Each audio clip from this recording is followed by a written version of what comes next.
muchísimos temas. Sí, en 15 días, hablábamos recién contigo, en 15 días, 3 hechos de incendios y vandalismo, la oficina de turismo en Bolsón, el campamento de vialidad y ahora el Club Andino Piltriquitrón. La verdad que doloroso, triste,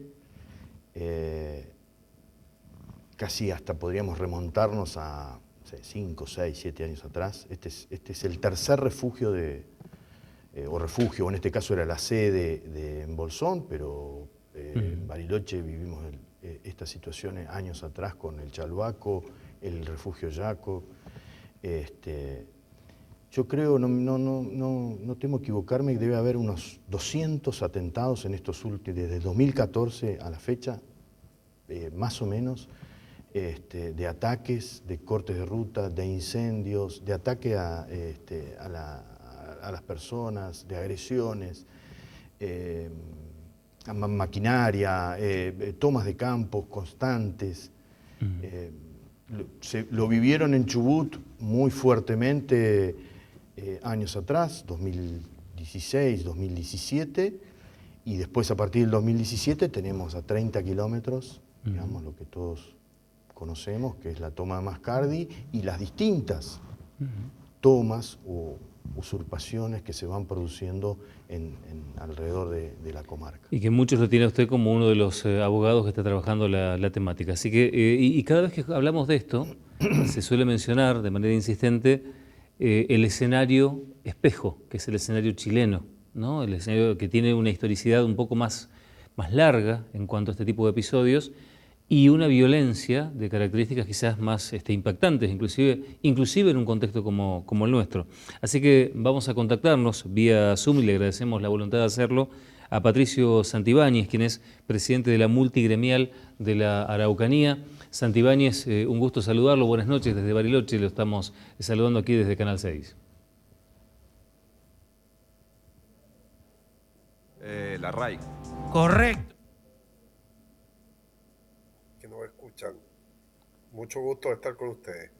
Bueno, Santibáñez, estábamos contando y repasando un poco cómo los hechos, los episodios han ido teniendo lugar aquí en nuestra región cordillerana y me imagino que usted está al tanto, ¿no?, de que la secuencia ha continuado inclusive hasta la jornada de hoy.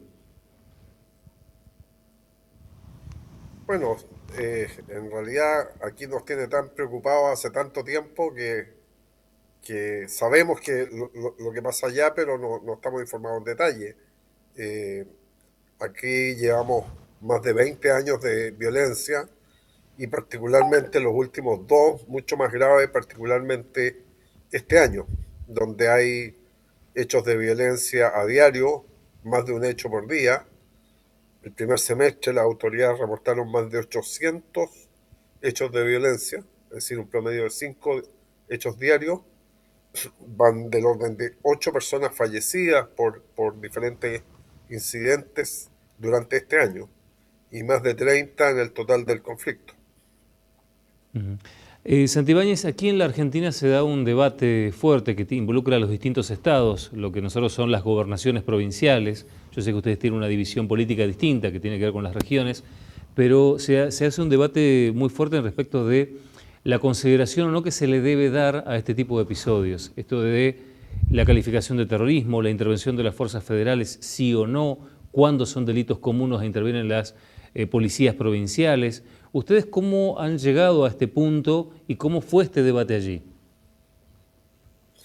Mire, por nuestra estructura en Chile, la mayoría de las decisiones pasan por el poder central. Y el problema visto desde lejos es más difícil administrar. Yo diría que ustedes tienen una ventaja en el sentido de la organización federal, probablemente tengan actores con mayor poder de decisión. Pero aquí hay varios elementos. Uno es que se dejó por muchos años y hasta el día de hoy que estos grupos extremos actuaran en una impunidad total. Nuestro sistema judicial tiene, en este caso particularmente, tasas muy bajas de condena, en torno al 1% de los casos, y eso incentiva el tema y ha existido un excesivo cuidado de enfrentar esto con la fuerza del Estado cuando correspondía. Y obviamente que en la medida que pasa el tiempo y esto crece, cada vez más complejo y difícil, más costoso en todos los términos. Así que yo creo que el camino es aplicar las leyes como corresponde desde un comienzo, tratar de ser fuerte en eso, y por otro lado establecer los mecanismos de diálogo con las comunidades que en su gran mayoría son pacíficas. Aquí los que promueven la violencia es poca gente, pero muy organizada y cada día más armada, como lo muestra la imagen que tiene usted. Breide, usted como abogado, ¿qué mirada tiene sobre este debate de la utilización de fuerzas federales, sí o no, de si esto califica como delito común, aún en secuencia, No, la calificación de terrorismo? yo, ¿Cómo lo evalúa usted, Breide? mire, La- yo no soy abogado, ¿ya? No, no, le Soy estaba hablando empresario. está también aquí en piso Perdón, el doctor Diego Breide, así que voy a perdón, es ir que yo no lo conversando con veo. ambos. ¿Eh? Breide. La propia gobernadora ya lo ha definido así, quizás a mi modo de ver dejó pasar un tiempo, esto se viene dando desde hace mucho tiempo, basta ver las proclamas de RAM desde hace 5 años por lo menos, desde la situación de Cusamen, la toma de Cusamen, con esas unidades o comandos de liberación que le llaman ellos, la reivindicación de los distintos atentados y sobre todo la reivindicación de un territorio para la constitución de una nación, rechazando, negando a la nación argentina, al Estado argentino, a los símbolos argentinos y en definitiva a las autoridades argentinas, a la Constitución Nacional y a los argentinos en definitiva en general. Se lo dijeron en la ruta a la propia gobernadora el año pasado. Usted no es autoridad nuestra. Nuestras autoridades son el Lonco o la Machi. Usted no es nuestra autoridad. Mientras llovían piedras a su vehículo. Con lo cual ya estaba dada esta situación. Esto se fue incrementando y ahora, bueno, bienvenido sea que las autoridades tomen, digamos, de alguna manera dimensión del problema. Lo venimos denunciando hace un montón. No tanto por una definición técnica, sino por una cuestión de sentido común. Quien genera terror en la población hace terrorismo. Aunque técnicamente quizá no encuadre en lo que conocemos de épocas pasadas, lamentablemente, en nuestro país, en una organización de este estilo. Pero la organización está. Y el espejo que tenemos de Chile, si no hacemos algo contundente, si no las autoridades nacionales, provinciales y también las municipales toman cartas en el asunto y toman la dimensión del problema, lamentablemente estamos a 300 kilómetros del estado de excepción o de la Araucanía, donde el presidente tuvo que tomar esta medida tan fuerte como es el estado de sitio o similar al estado de sitio que tenemos nosotros, militarizando la zona. Bueno, estamos a un pasito de esa situación, estamos a un pasito de esa situación. Es lamentable, te comentaba Mario recién, y quería hacer una mención porque es algo que me llegó mucho. Y tiene que ver con lo que pasó la semana pasada, creo que fue el jueves o el viernes, en este juicio a la señora María Nahuel, que se llevó adelante en el juzgado federal, donde la víctima precisamente era la fiscal Little. Y circulaba un video, y yo creo que se ha hecho público también, algunos medios lo han publicado, donde chiquitos de 5 años, no más de 6 años, 7 años, tirando piedras durante todo el día, junto a sus madres, supongo yo, eran pocas personas, pero lo que se veía eran mujeres y niños, tirando piedras durante horas al juzgado federal. Yo me imagino la situación de esos niños, cuando tengan 15 años, van a estar llenos de odio y de resentimiento. Se está sembrando lo que vamos a vivir a futuro en estos niños. La utilización de los niños es algo que me impactó, que me impacta y que la verdad que no lo puedo entender en esta. Santibáñez, ¿nos puede explicar, porque por ahí mucha gente ha hecho una lectura, a veces cargada también de miradas ideológicas, a ver técnicamente qué ha significado el estado de excepción y qué va a permitir eventualmente en materia de seguridad en las regiones en las que se ha determinado esto desde el Poder Ejecutivo chileno? Mire, el estado de excepción, que se llama estado de emergencia en nuestro caso, por grave alteración del orden público, es un estado menor que permite menores restricciones que un estado de sitio, pero que en este caso fue decretado con en el sentido que lo que se hace es eh, permitir que los militares apoyen las labores policiales y la apoyen en dotación, en vigilancia, en medios tecnológicos, porque obviamente en Chile la policía sobrepasada. Y como esto se ha venido agravando, y fuerte de las regiones donde esto ocurre. Y el gobierno por fin decidió hacerlo y en definitiva quien está al mando son las autoridades civiles, policiales, pero con el apoyo de las fuerzas militares. Eh, Esto tiene una duración de 15 días, prorrogable por otros 15 días, pero al término de los 30 días totales requiere autorización del Parlamento para continuar. Y Santibáñez, esto ha generado una crítica, me refiero no solamente a la cuestión política, que seguramente cualquier decisión de un ejecutivo es cuestionada por sectores opositores, sino me refiero a si socialmente ha generado algún nivel de resistencia, algún temor de que esta presencia militar allí pueda cometer algún exceso. ¿Esto cómo se ha debatido allí? Mire, hay mucha gente hay gente que tiene posición y se opone a la intervención de los militares, sobre todo la gente más cercana a estos grupos, eh, pero nosotros manejamos información, de hecho la última encuesta a nivel nacional, que esta medida tenía un nivel de apoyo del orden del 56%.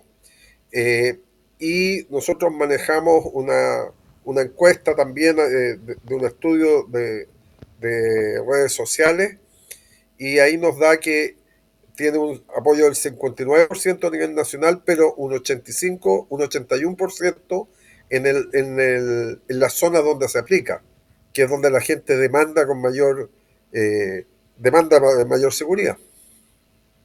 Uh-huh. Santibáñez, estaremos atentos a todo lo que llegue desde allí y me quería cerrar su participación en el programa preguntándole qué mirada tienen ustedes sobre el concepto de internacionalización de los episodios que se han ido registrando y cuál suponen ustedes que es el nivel de integración que existen entre ambas acciones y cómo ha repercutido en Chile este pedido que hizo el gobierno argentino a través de Rafael Bielsa sobre la situación de Facundo Jones Walla.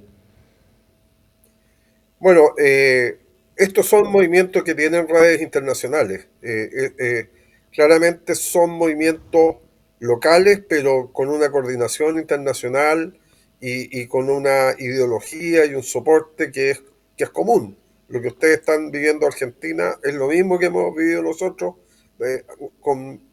eh, Nosotros llevamos más tiempo, pero básicamente es lo mismo.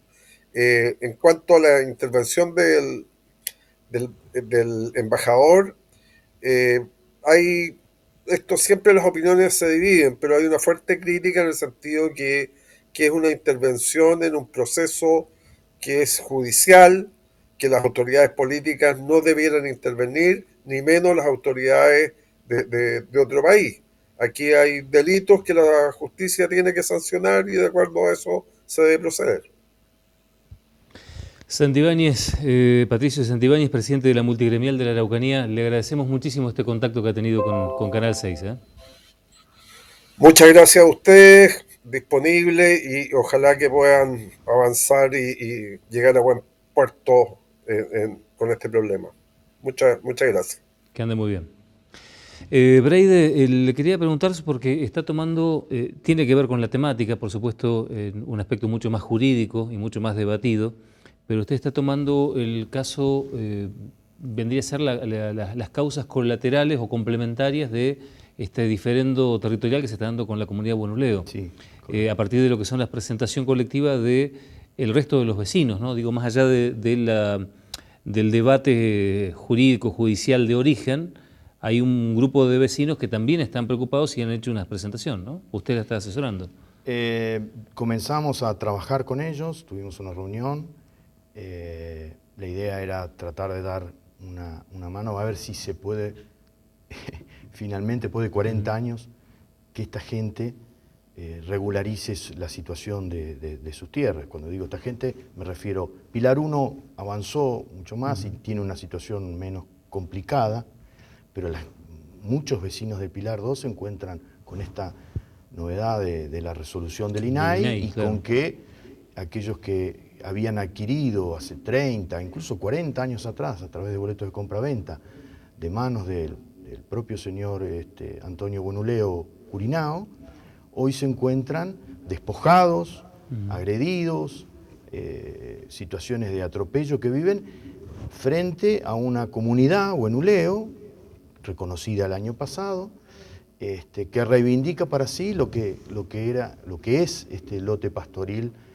Según ellos, no en su totalidad, pero en los hechos se producen situaciones en las que terminan despojando, o porque cierran los accesos, o porque están en un constante acoso, o porque en definitiva no dejan acceder a estos vecinos a sus propiedades para construir, para mejorar, y en algunos casos agreden ya directamente a las viviendas o a la gente que vive en esa vivienda. Claro, hay un elemento de inseguridad jurídica natural, ¿no? Que se da también a partir de que, si uno contempla el mapa del INAI, el croquis que se había desarrollado, naturalmente te preocupa, independientemente de que la comunidad haya dicho en su momento que no iba a avanzar sobre los terrenos de los vecinos del Pilar, ¿no?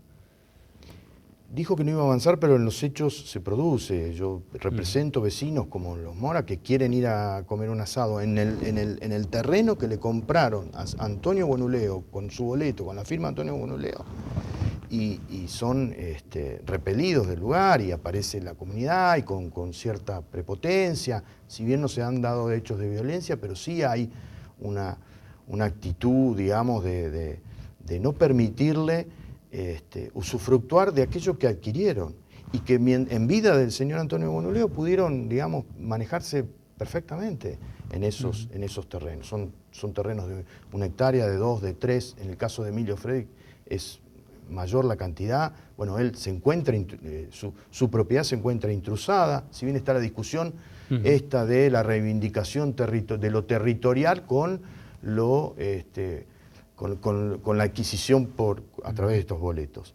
Pero de todas maneras, lo cierto es que es paradigmático lo de el lote pastoril y lo de la comunidad Buenuleo y la resolución del INAI, porque nunca hubo un comportamiento comunitario en el lote pastoril.